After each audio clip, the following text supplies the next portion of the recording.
Well, we represent the interests of over 3 million American businesses and the folks that work for those businesses. No question that we occasionally differ with every president on policies. We've had differences of opinion with the president with respect to tariffs. But the great thing about our political system is at the very same time that you're disagreeing with an elected official on one thing, you can be working with them to advance something else that's also critically important. The president's #1 legislative priority is enactment of the U.S.-Mexico-Canada Trade Agreement, USMCA.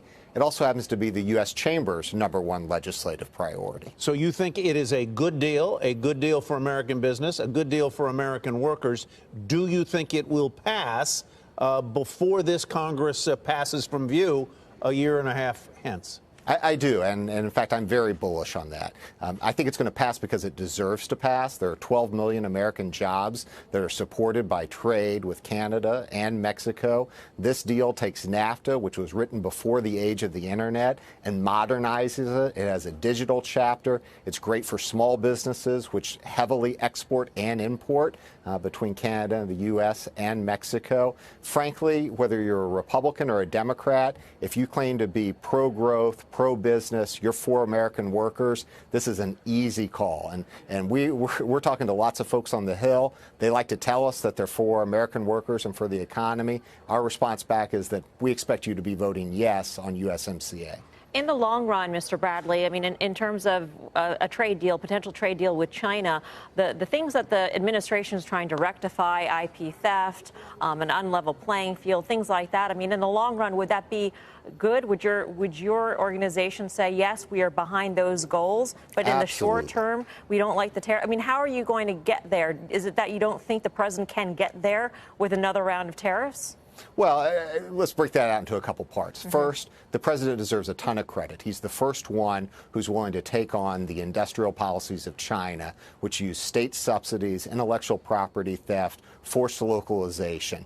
That has to come to an end, and the administration's right to take it on. Now, there are a couple of tactics you can use in taking it on. We would prefer to see an approach that involves gathering our allies and confronting China together, using trade forums, the WTO, using other levers that we have with respect to China, rather than simply the continued escalation of tariffs. One of the things we're concerned about this next escalation to the final $300 billion is it's really hitting consumer products. For the first time, what we're going to see is that American families, when they go to the store, when they buy things, whether it's apparel or toys for their kids, they're going to be paying these tariffs, and that's going to punish American families just as much as it punishes China, and it's not clear that it's getting us any closer to a solution. I suppose the president, if he were sitting here, would say that by making China pay a hard dollar price, in his view, it's China who's paying. I'm not sure I see it that way, but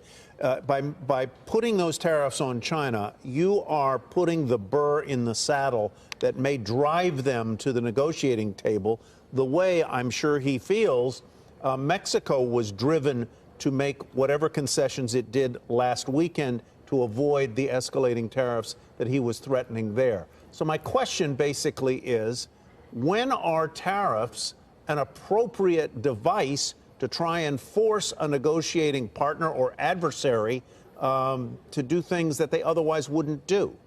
Well, I think the first step in thinking about that is that tariffs are a trade policy, right?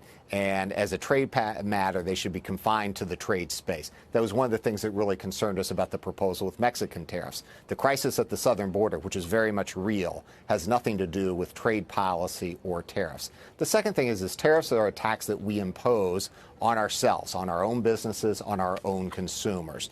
When you take that step, you have to recognize what you're doing to your own economy, what you're doing to your own businesses. And, that's frankly a position that we've been trying to talk to the White House about, that our point of view is that this is just as damaging to American families and businesses as the administration has argued that it might be for China. Do they take your calls? Do they take your meetings? Or do they say you're unpatriotic?